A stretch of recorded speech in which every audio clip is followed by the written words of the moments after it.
నిమ్మకాయ అలాగే శనగపిండి యూజ్ చేసి ఎప్పుడైనా చట్నీ చేసుకున్నారా? అవి యూజ్ చేసి ఓన్లీ ఫేస్ ప్యాకే యూజ్ చేశారనుకుంటా. సో ఇప్పుడు నేను మీకు అవి రెండు యూజ్ చేసి చట్నీ ఎలా చేయాలో చూపిస్తాను, వచ్చేసేయండి.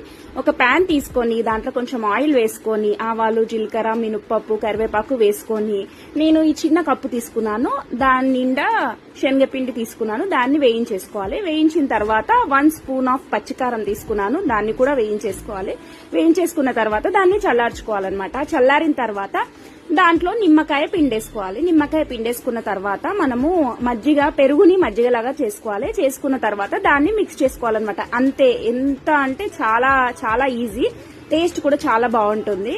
ఇదంతా మిక్స్ చేసిన తర్వాత మనము కొత్తిమీర వేసేసి మనము చిన్న చిన్న కట్ చేసిన ఆనియన్స్ వేసుకోవాలి. సో ఎంతో టేస్టీగా ఉండే నిమ్మకాయ శనగపిండి చట్నీ రెడీ.